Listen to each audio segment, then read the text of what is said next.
Olá, eu sou o Dr. Alex Paulo, cirurgião dentista, e hoje a gente vai falar sobre um assunto muito comum na odontologia, que é o bruxismo.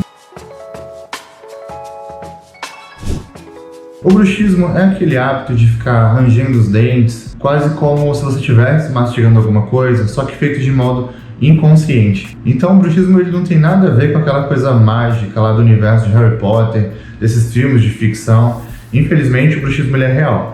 Então se você acha que tem bruxismo, se você conhece alguém, se você é estudante de odontologia, ou simplesmente se você está curioso sobre o assunto, curte, comenta, compartilha. Se quiser aí me mandar alguma dúvida aqui nos comentários ou lá no meu Instagram, fica à vontade. Segue a página da nossa clínica aí. Fica até o final do vídeo que você vai aprender muita coisa nova hoje. Então, o bruxismo ele é tido como uma energia que você recebe ao longo do dia, e eu posso classificar aqui, a partir da minha experiência clínica, é claro, né, que o bruxismo, pelas minhas observações, ele vem geralmente de pessoas bem estressadas. E vamos mudar aqui, não é que ele está presente em pessoas mais estressadas. E eu vou dar um exemplo para contextualizar. Vamos supor que você está lá numa fila do mercado e alguém passa à sua frente no momento que era para ser a sua vez, você fica estressado ou estressada e não consegue colocar aquilo para fora. E quando for mais tarde, seu corpo ele lembra, ele tem essa lembrança. E aí você começa a colocar essa energia para fora. O bruxismo. Não significa dizer que isso vai acontecer com todo mundo, que todo mundo tenha bruxismo. É por esse motivo. Até porque existem outros fatores que desencadeiam o bruxismo, como por exemplo, um mau alinhamento dentário. Então, o que é um mau alinhamento? Os dentes tortos, dentes que tocam mais de um lado do que do outro. Existe também problemas psicológicos, problemas que vêm através do uso de alguns medicamentos ou substâncias. Tem usuário de droga mesmo que passa a ter esse comportamento. O bruxismo, ele se divide em dois. Vamos colocar assim, tem um bruxismo de quando você está acordado, que é chamado de bruxismo em vigília, e esse tem uma particularidade. Nos estudos demonstrados, e eu vou deixar um link aqui na descrição desse vídeo, depois tem acesso também, se você está curioso, mais curioso ainda sobre esse assunto, se você quer fazer um artigo científico, se basear em alguma coisa, eu vou deixar aqui um link ótimo, um artigo ótimo para você estudar.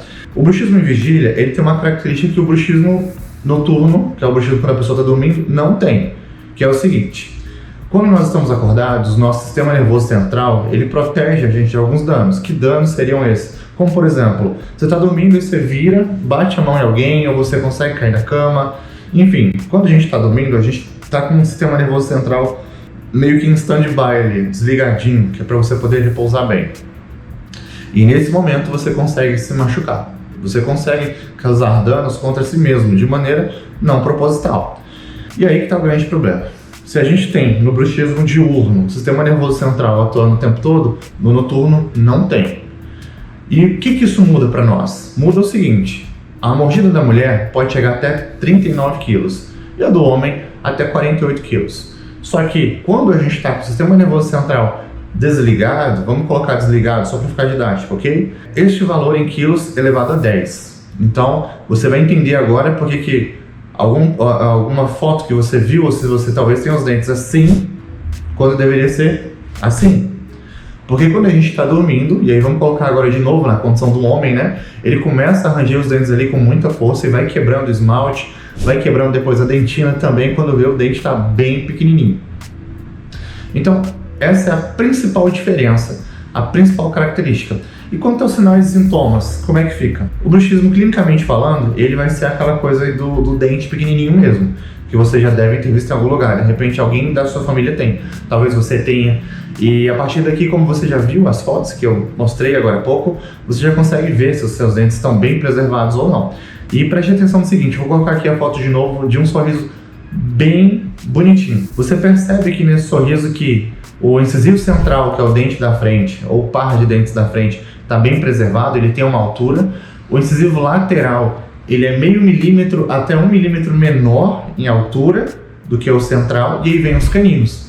O canino é o cara que geralmente vai entregar pra gente se a pessoa tem ou não bruxismo, porque quando a pessoa tem bruxismo, geralmente esse canino ele vai estar com a ponta totalmente desgastada, então fica muito fácil de ver. Não significa que todas as pessoas que você vê a partir de hoje que tem desgaste, elas têm bruxismo. Não. Até porque o bruxismo, nós, como cirurgiões dentistas, pelo menos até a presente data, tá? Esse vídeo é de outubro de 2023, nós não podemos diagnosticar. Olha que curioso isso. Por que a gente não pode diagnosticar o bruxismo? Porque o bruxismo ele é aferido através de uma polissonografia. Como é que é isso? A pessoa vai dormir, vão colocar eletrodos no paciente e vão monitorar a atividade de sono dele. Se ele fica rangendo demais, se ele fica, enfim, controle. Eu inclusive perguntei para o ChatGPT sobre inteligência artificial, né? Se o bruxismo tinha cura, se tinha tratamento, e tá aqui a resposta, tá esse print aqui para vocês verem. Ele acha que sim. Então nem inteligência artificial, não é tão inteligente assim, né? Afirmou para nós que tem tratamento, mas na verdade não tem tratamento, tem controle. O bruxismo ele se controla, ele não trata, é diferente. Não existe uma terapêutica que vai acabar com o bruxismo, assim. E aqui eu vou contar uma história de uma paciente, eu tenho pelo menos 3 que eu tratei dessa maneira, tá? E antes de contar o caso dela, se você já quer logo saber qual é o tratamento, existe tratamento de placa. Você coloca uma placa quando vai dormir, como se fosse um pijama. Eu estou resumindo bem para que você não se perca aí nesse mar de informações, tá? Caso você tenha alguma dúvida, o meu Instagram está na descrição desse vídeo, também está no início do vídeo. Pode mandar uma pergunta para mim lá no Instagram, ou de repente manda aqui nesse vídeo, que eu vou ficar muito feliz em te responder. Mas enfim, existe a placa de bruxismo, existe até coisas mais invasivas do que isso. Eu não vou entrar nesse mérito, nem não quero despertar a sua curiosidade e nem o seu medo. Existe também algo que eu faço bastante, que é indicar para terapia, porque o bruxismo, ó que louco, né? Você vem aqui querendo uma consulta comigo e eu vou te mandar para terapia. Não é bem assim, mas às vezes acontece. O bruxismo ele é multifatorial, então não é só por causa de como é que eu poderia te dizer, de problemas odontológicos, como eu falei no outro vídeo, mas tem causas também psicológicas. Eu tenho uma paciente que uma senhora de idade, que ela também não tinha, se você é cirurgia, se você é da área, olha a importância de você estar sempre observando e anotando tudo sobre o seu paciente, tá? Ela não tinha, voltou aqui e querendo uma placa. Ela já entrou na internet, descobriu como é que tratava e tal, quero uma placa, doutor, quero uma placa. E nesse dia eu não passei nada, a não ser um medicamento para ela, sem efeitos colaterais. Eu não vou te contar sobre o medicamento, porque de repente esse não é o caso para você, mas a título de curiosidade, não é um medicamento que causa nenhum dano colateral, ou seja, é um medicamento como se fosse um extrato de uma planta, um suco de maracujá, é nesse sentido, se é que você captou aí a mensagem. Ela passou a ter problemas de ranger de dentes. Num bate-papo com ela eu descobri aqui nesse dia, né, que foi por causa de uma sobrinha dela que estava passando por problemas sérios de saúde. E aí eu perguntei qual era o momento em que ela mais sentia isso, mais esse estresse, esse problema, e ela me relatou que era quando essa sobrinha estava prestes a chegar de ônibus. Então, se ela escutasse uma sirene de viatura, de ambulância, ela imaginava que era de uma ambulância, que poderia ter sido essa sobrinha que sofreu um acidente, resultado. Ela ia dormir passando mal, angustiada, mesmo com a sobrinha em casa, ela ficava remoendo aquilo. Então eu indiquei para ela um ansiolítico, vou revelar aqui, um ansiolítico, por mais que eu tenha falado que não ia falar, mas eu não falei qual, só falei, né, a classe. E ficou muito bem. Pedi para voltar 15 dias depois, só para me dar o feedback, para eu poder anotar e fazer mais um relato de caso. Só que ela não voltou.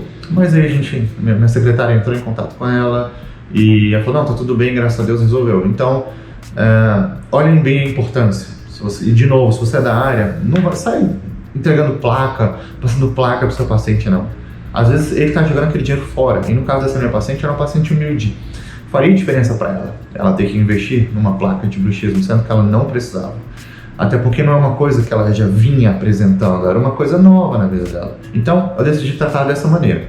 Numa outra paciente, por exemplo, eu indiquei terapia. E essa é uma história bem curiosa, bem engraçada, bem legal, mas bem curiosa também. Eu indiquei a terapia para ela e, passado muito tempo, eu encontrei com ela na rua e aí ela me agradeceu. Doutor, muito obrigado, aquela dica que você me passou de ir para terapia funcionou e tal, eu estou muito melhor e o problema que eu te falei eu não tenho mais. E ela falou exatamente isso, o problema que eu te falei eu não tenho mais. Eu falei, poxa, que bom, fulana, graças a Deus, nossa, eu fiquei preocupado com você porque E inventei uma história lá, genérica lá, porque a verdade é que eu não lembrava. Eu nem sequer fazia ideia do que eu falei pra ela um ano e meio atrás, um ano atrás. Não contente, né? Fui correndo, peguei meu tablet e fui olhar o prontuário dela. O que eu passei pra ela? Passei terapia, porque ela tinha bruxismo. E aí depois encontrei ela em redes sociais e falei, nossa, que bom, aquele dia eu tava corrido, não podia falar e tal, mas fiquei feliz por você. A gente tem que pensar fora da caixa, enquanto cirurgião dentista, tá? Não é só pegar e sair indicando placa pra todo mundo, porque tudo bem que talvez, comercialmente falando, seja legal, mas é muito melhor você ir direto na etiologia do problema, na fonte do problema, para você tratar seu paciente. Quando eu falo tratar, é entregar para ele qualidade de vida. Eu não estou falando de tratar o bruxismo, porque como eu falei para vocês, o bruxismo não tem tratamento, ele tem controle. Então, em algum momento, essa segunda paciente ela vai ranger de novo, e em algum momento, essa primeira paciente idosa vai ranger de novo os dentes, e a gente vai no estresse delas, e não na placa. Agora, eu tenho pelo menos uma dezena de pacientes que eu passei uma placa. Então, entender a individualidade da vida de cada paciente, a individualidade de cada problema. A boca, ela tá numa pessoa, a pessoa ela tem sentimentos, tem emoções. Cada ser humano, eu costumo dizer que é um universo. Você tem que tentar compreender um pouco, sentar. Claro que assim, se você for de um cirurgião dentista de uma clínica popular, você não tem esse tempo, né? Mas se você é colega cirurgião dentista ou estudante de odontologia que está me escutando aqui agora, está me assistindo, se você tem um tempo a mais, pare e converse. Reserva um espaço para saber quais são as frustrações, do que ela gosta, porque de repente, né, você pega aí, sei lá, descobriu que seu paciente torce pro Vasco, e ele tá com bruxismo. Cara, o Vasco tá numa fase terrível, então você fala, será que não é desse Vasco aí, desse seu time ruim? Eu não sou flamenguista nem nada, tá? Tô só tentando ser didático aqui com vocês. Então, tentem compreender a particularidade de cada indivíduo, para depois falar de tratamento, para depois indicar um tratamento, porque às vezes você vai indicar para ele uma placa que não vai resolver, ou depois ele vai falar, doutor, usei e joguei fora. E aí vai que esse paciente está assistindo esse vídeo agora e fala, pô, mas você podia ter me indicado ali um fitoterápico, uma terapia, enfim. Então o bruxismo, ele não é necessariamente uma condição que vem só quando a pessoa está dormindo. Também existe o bruxismo em vigília, que é o bruxismo diurno, e esse tem uma particularidade. Ele, pela literatura, e eu vou deixar na descrição desse vídeo o link do artigo que eu me baseei. Na verdade, eu me baseei só para pautar, porque o bruxismo ele é tão difundido e tão bem explicado há tanto tempo na odontologia que a maioria dos dentistas sabe isso de cor. Mas eu vou deixar um aqui para caso você seja um estudante de odontologia ou um cirurgião dentista e queira entender um pouco mais. Acesse o link aqui embaixo que você vai ver, é um ótimo artigo. Chegamos ao final desse vídeo. Se você gostou, curte, comenta, compartilha. Se quiser aí me mandar alguma dúvida aqui nos comentários ou lá no meu Instagram, fica à vontade. Segue a página da nossa clínica aí, segue a minha página, meu perfil no Instagram, e a gente se vê no próximo vídeo.